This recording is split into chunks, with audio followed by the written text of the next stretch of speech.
એક ભારત માતાના ટુકડા થઈ રહ્યા છે। ધરતી માતા ઉપર રક્ત સ્રાવ થઈ રહ્યો છે।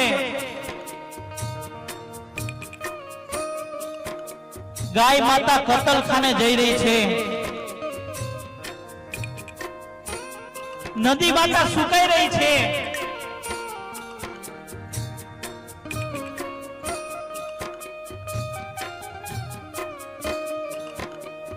અને ઘરની માતા વૃદ્ધાશ્રમ તરફ જઈ રહી છે।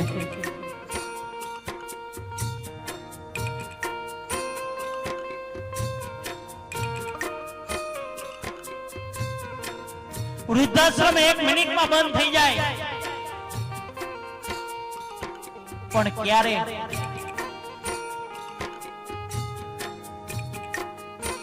આ વૃદ્ધાશ્રમ ખુલ્લા નહીં તો આપણી કાયરતાની નિશાની છે બાપ।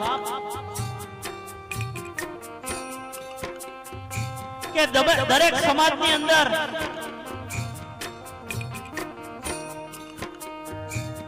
એક નવો કાયદો આવી જાય ને વડીલો, કે જે ઘરની અંદર આગળની પેઢી કે ગમે ત્યારે જેના મા બાપ વૃદ્ધાશ્રમ ગયા હોય, જે ઘરની અંદર વૃદ્ધ મા બાપ દુખી હોય, જે ઘરની અંદર વૃદ્ધાશ્રમ જોયું હોય ને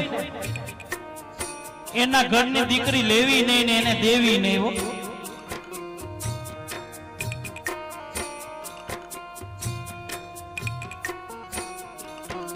કારણ કે એની દીકરી તમે લેહો ને એટલે તમારો ક્યારેક વૃદ્ધાશ્રમમાં જવાનો વારો આવશે, યાદ રાખજો। કારણ કે ચામડા ગમે એટલા ધોળા હોય પણ સ્વભાવ ન જાય કોઈ દી, જાતિ સ્વભાવ તો બતાવીને જ રહીએ બાપ।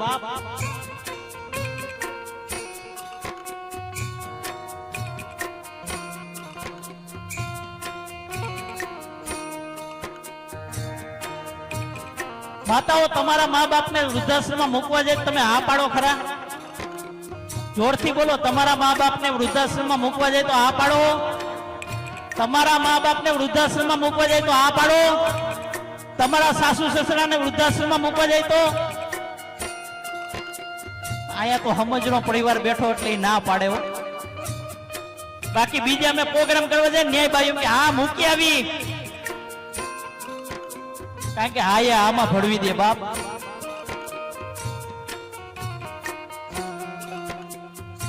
તમને જો તમારા મા બાપની અંદર દ્વારકા વાળો નહીં દેખાય ને, તમને જો તમારા મા બાપની અંદર ઘનશ્યામ મહારાજ નહીં દેખાય ને, તમને જો તમારા મા બાપની અંદર રામદેવજી મહારાજ નહીં દેખાય ને, તો મંદિરે ગમે એટલા ધક્કા ખાઓ ને કોઈ દી નહીં દેખાય।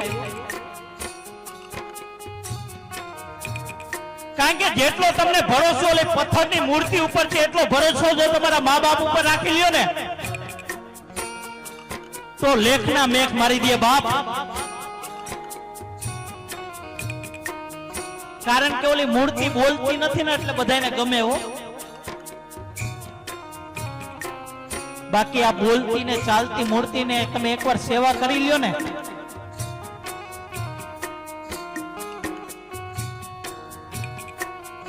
હું ઘરેથી ગમે તે કામ કરવા નીકળું વડીલો, સવારે નીકળું ને એટલે મારા મા બાપને હું પગે લાગીને જ નીકળું છું। હાલના સમયની અંદર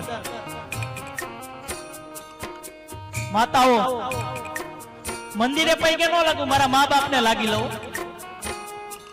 કારણ કે આજે હું જે બોલું છું ને તમે સાંભળો છો ને, આજે મારી જે સફળતા છે ને એ હું ગર્વથી કહું છું, મારા મા બાપના આશીર્વાદ છે બાપ, એના આશીર્વાદ ફરી ગયા હો। બાકી જો તમે તમારા મા બાપને દુખી કરશો ને, તમે તમારા મા બાપને રડાવશો ને, તો તમારું ગમે એટલું દાન પુણ્ય કરેલું, ગમે એટલી જાત્રાઓ કરેલી, ગમે એટલી માળા કરશો ને બધું ફેલ થઈ જશે બાપ। એ આંસુઓમાં ધોવાઈ જશે હો।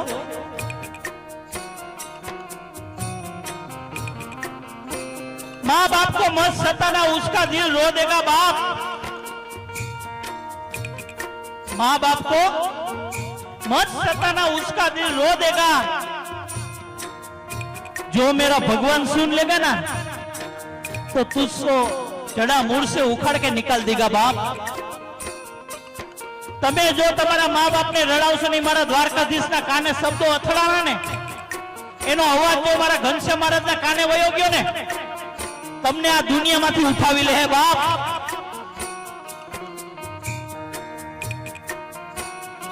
અને જેને જેને મા બાપની સેવા કરી લીધી ને એને મારો પુનિત મહારાજ શું કહે છે?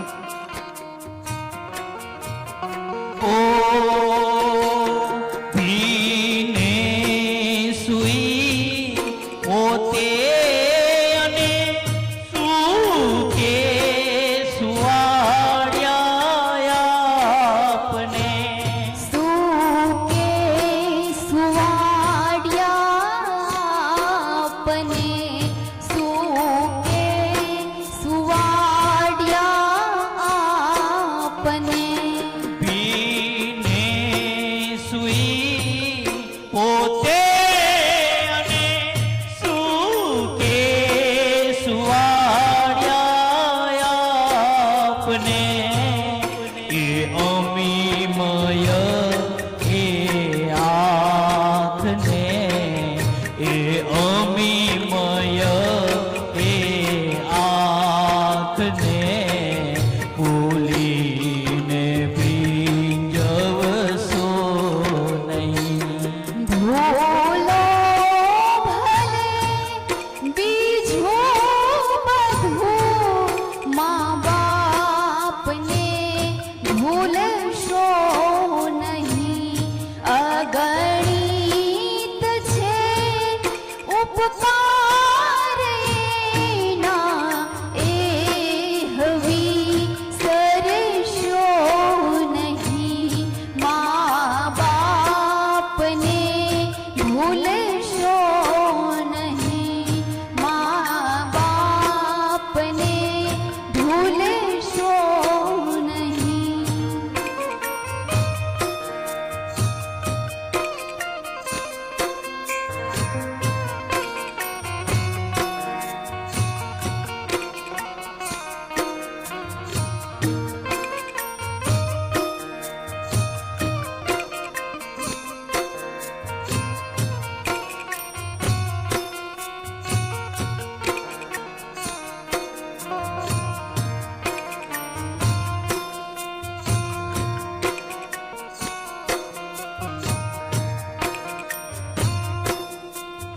દીકરીને બાપ બહુ વાલો હોય।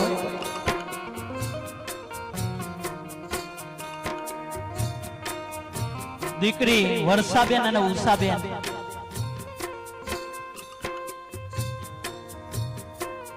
આ ડોબરિયા પરિવારને જેટલું બાલુ દાદા ગયા એનું દુઃખ નહીં થતું હશે, પણ ઓછું થતું હશે। પણ દીકરીને તો અંદરો અંદર એટલું દુઃખ થતું હોય ને, કારણ કે દીકરીને બાપ છે ને એ તો કાળજાનો કટકો હોય બાપ।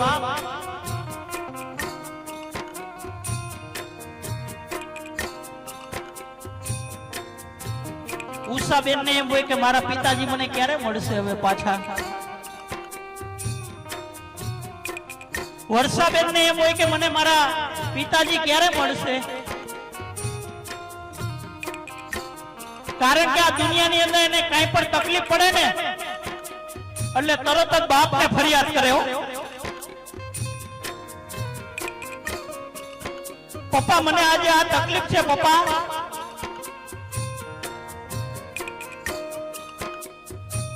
અને બાલુ દાદાની બંને દીકરીઓ કાળજાના કટકા હોય,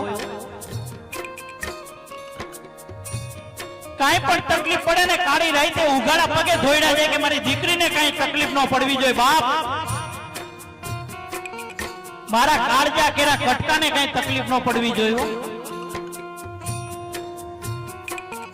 હવે દીકરીઓ કોને ફરિયાદ કરે?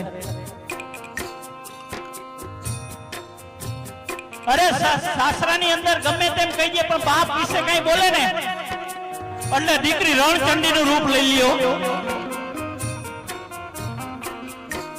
કે તમે મને ગમે એમ કહો પણ મારા બાપ વિશે કઈ નહીં કહેતા. બાપ આ દીકરીનું પાત્ર છે. બાપ અને દીકરીનો નિસ્વાર્થ પ્રેમ હોય, કોઈ સ્વાર્થ ન હોય. સાતમ આઠમ આવે ને એટલે આખું ઘર નો સંભાળે પણ બાલુ દાદા તરત જ ફોન કરે કે બેટા ક્યારે આવો છો હવે તમે? આજે કેનારા વયા ગયા બાપ. અરે કોઈ નો સંભાળે ને તો તરત જ દીકરીને કે પપ્પા મારે ગાડી નથી, પપ્પા મારે રિક્ષામાં આવવું પડે, તો તરત જ બાપ જઈને તેડી આવ્યો. અને દીકરી ઘરે આવે ને ત્યારે આમ દિવાળી જેવો માહોલ થઈ જાય. બાપને હરખ નો હમાતો હોય. દીકરીને પૂછે કે બેટા તને કઈ તકલીફ નથી ને દીકરા? બેટા કઈ તકલીફ હોય તો કહેજો. વારી વારી બાપ પૂછતો હોય. અરે દીકરી સાસરે જતી હોય ને ત્યારે આમ બાપ ઊંચું ઉપાડીને ન જોઈ શકતો હોય. આ દુનિયાની અંદર બાપ બે જ વાર રડે. આ દુનિયાની અંદર બાપ બે જ વાર રડે. એક દીકરો તર છોડી દે ને કે પપ્પા તમે મારા ભેગા નહીં, પપ્પા તમે મારા ભેગા નહીં કારણ કે મને પોહાતું નથી, ત્યારે બાપ દુનિયાથી હારી જતો હોય. અને બીજી વાર દીકરી સાસરે જતી હોય ને, વિદાયનો સમય થતો હોય ને,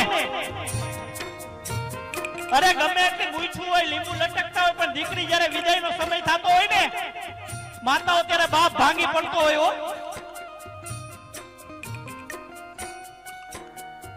કારણ કે દીકરીની વિદાય ન થતી હોય, એના કાળજાના કટકાની વિદાય થતી હોય. પારકાના હાથમાં એને સોંપવાની હોય બાપ.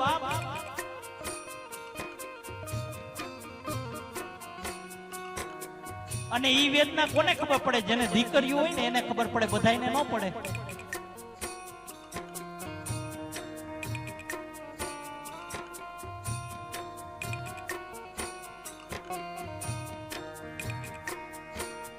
બાલુ દાદા એની દીકરી ઉષાબેન અને વર્ષાબેન ને કહ્યું બેટા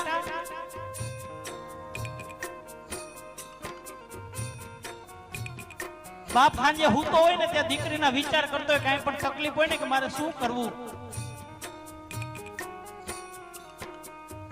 ઓશિકામાં આંસુડા પાડી લ્યો કે મારા કાળજાના કટકાને કઈક તકલીફ પડે. આખું ઘર એના બેડરૂમમાં જઈને હુઈ ગયું હોય, બાપને હક ન થાય. ફફડાથી મારતી હોય બાપ.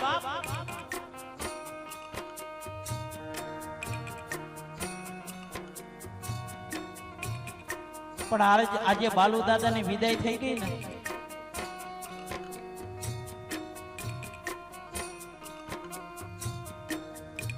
બાલુ દાદા એની દીકરીઓને એક જ સલાહ આપી કે બેટા મેં તને જે નીચ સંસ્કાર આપ્યા છે ને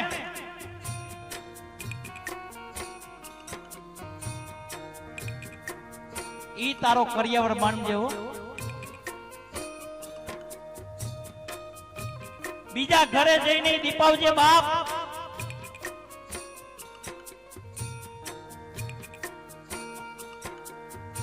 અરે બાપ માંદો પડે ને એટલે એક ફોન દીકરાને કરજો ને એક ફોન દીકરીને કરજો, એટલે તમને ખબર પડે કે પેલા કોણ આવે.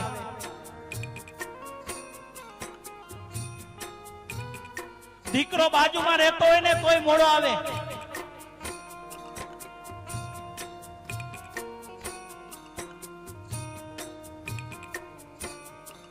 અને દીકરી તરત જ દોડીને આવે. બાપનો ફોન આવે ને કે પપ્પા દીકરા મને આજે મજા નથી બેટા, એટલે દીકરીને હક ન થાય. તરત જ એના પપ્પા પાસે આવીને પગ ઘસરે, માથું, પપ્પા તમને શું થાય છે પપ્પા? અને બાપ દીકરીનું મોઢું જોવે ને એટલે 50% તો હાજે એમનેમ થઈ જાય હો.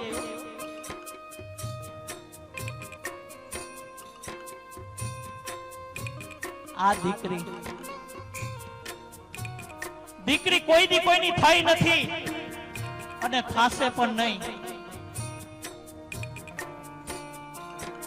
કારણ કે નાની હોય ને ત્યારે માં ઠપકા દે કે તારે બારકી ઘરે જવાનું છે, કઈક કામ શીખ,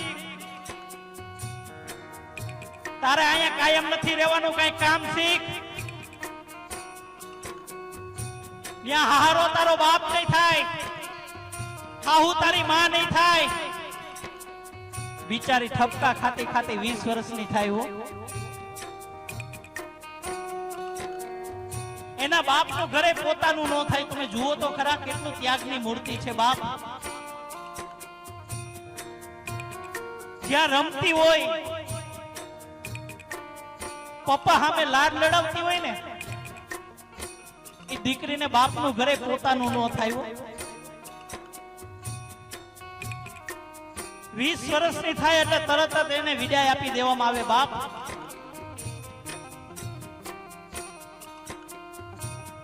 અને સસરાની ઘરે જાય ને તોય બિચારી ઠપકા જ ખાતી હોય. અરે પોતે 9 મહિના સુધી દુઃખ વેઠીને દીકરાને જન્મ આપે ને તો પોતાનું નામ ન લગાવે,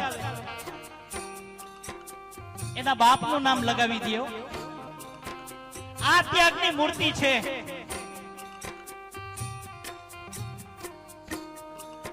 અરે ન્યા હાહુ ગમે એટલા મેણા ટોણા મારે ને, દીકરી ઉકારો ન કરે. જેમ બાપની ઘરે આવે ને તો એમ કે નહીં કે મને આમ કે છે, કોઈ દી નો કે સહન કરી લે.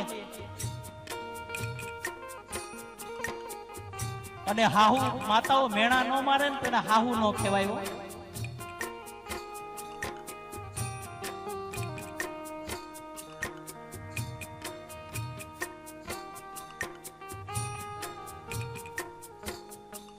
દીકરીને કઈ પણ તકલીફ પડે ને એટલે બિચારી એક રૂમમાં જઈને રોઈ લે. કારણ કે ન્યાય એકલી જ હોય, બાકી બધા જ પારકા હોય.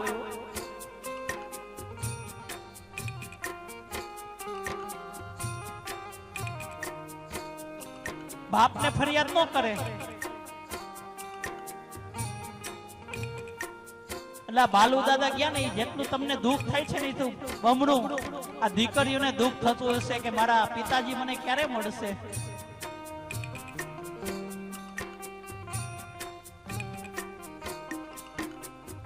મને આવા માવતર ક્યારે મળશે.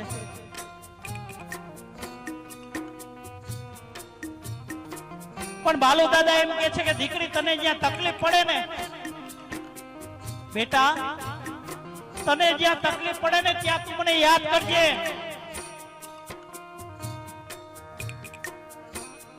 તને જ્યાં તકલીફ પડે ને ત્યાં તું મને યાદ કરીશ, હું સૂક્ષ્મ સ્વરૂપે આવીને તારા કામ પાર પાડી જઈશ બાપ.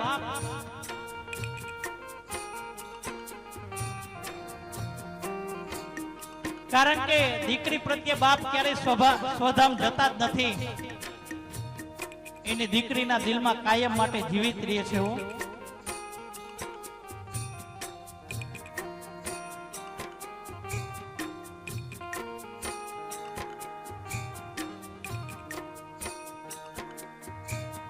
ત્યારે નિસ્વાર્થ ભાવનો પ્રેમ હોય તો બાપ ને દીકરી, અને બીજું માં ને દીકરો. બાકી બધે સ્વાર્થની સુગંધ આવે છે બાપ. ત્યારે મારો પુનિત મારા શું કે છે,